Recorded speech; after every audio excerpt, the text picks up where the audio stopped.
Hello po, kumusta na po kayo? Welcome back po ulit sa Lutong Pinoy sa Amerika. And for today's video po, tayo po ay gagawa ng isang masarap na appetizer na Mexican ceviche. Napakasarap po nito. Pwede nyo pong kainin ito habang kayo ay nanonood ng movie kasama ang pamilya nyo or kahit na nag-snack lang kayo.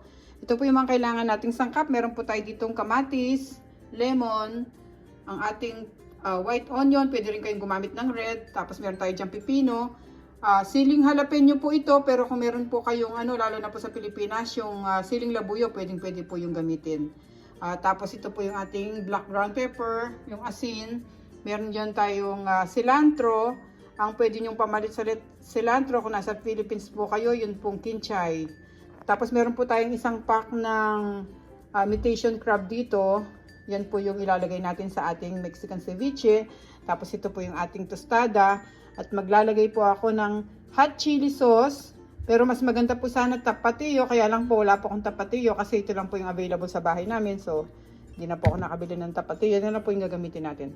Okay, magsimula na po tayo guys. Lahat po ng mga kailangang sangkap, ililista ko po sa description below. Sa mga bago dito sa aming channel, sana po mag-subscribe kayo sa Lutong Pinoy sa Amerika. Umpisahan na po natin ang ating paghihiwa ng ating mga gulay na ilalagay sa ating Mexican ceviche. Salamat po. Dito sa ating bowl, ilalagay natin tong ating artificial crab.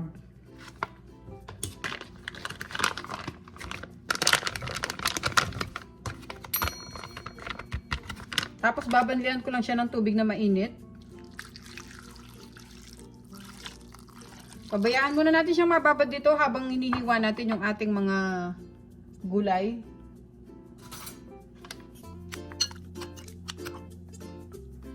Takpan muna natin sila. Tapos isi-set aside muna natin. Tapos ngayon pwede na nating slice yung ating mga kamatis.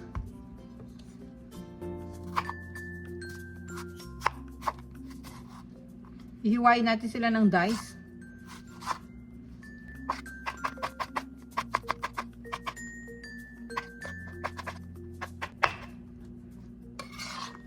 Don't worry guys, malinis yung kamay ko. Naghugas naman ako, kaya okay lang kahit hawaan ko sila.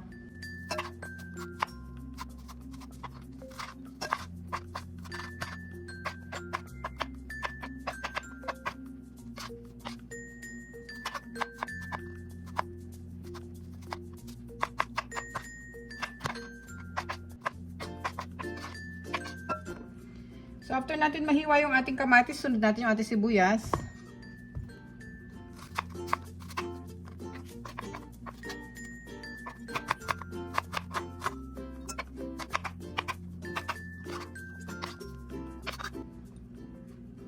Tapos guys, itong ating cilantro.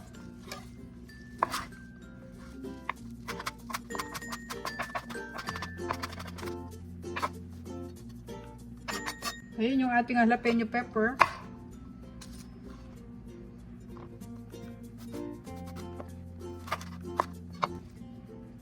Tatanggalin lang natin yung buto niya para hindi siya masyadong maanghang.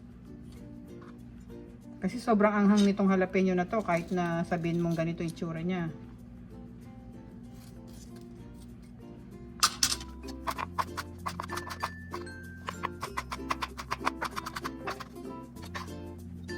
Tapos ang last na gagawin natin itong ating pepino.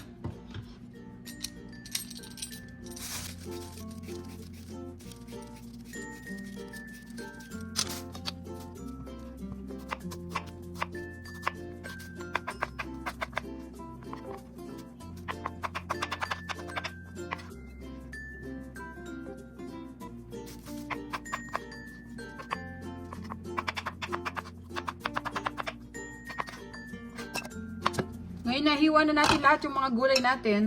Bubuksan natin tong ating artificial crab na nakababad sa tubig. Lalagay natin dito sa bowl. Gagamit tayo ng strainer.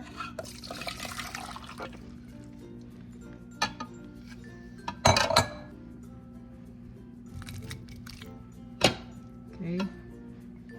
Tapos i-slice din natin tong mga artificial crab natin. Kunin natin tong ating sampalan.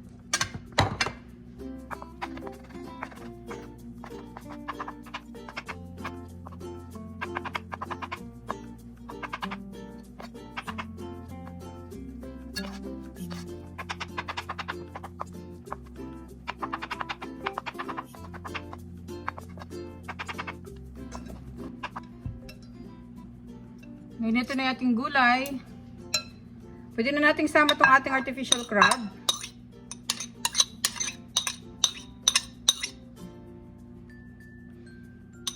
Then, lagyan natin siya ng paminta.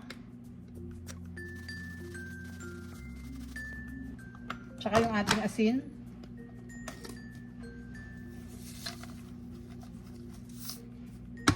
Tapos yung ating lemon.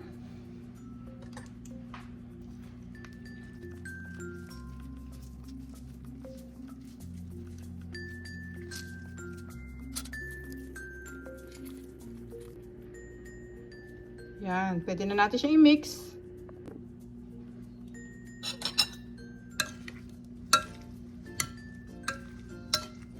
Ito-toast lang natin sila ng ganyan hanggang sa maghalo-halo lahat yung mga ingredients na nilagay natin dito sa ating ceviche.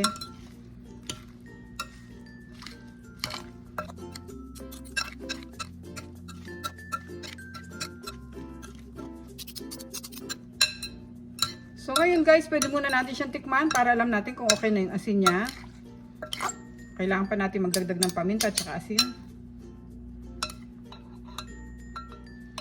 Sarap ito guys sa appetizer.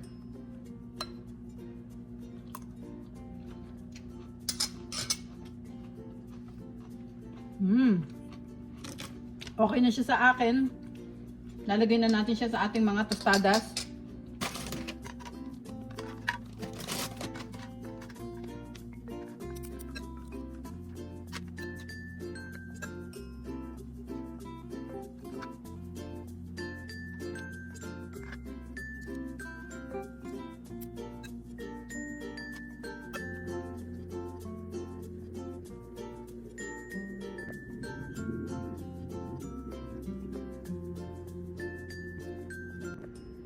Okay guys, ito na po ang ating napakasarap na appetizer, ang ating pong Mexican ceviche.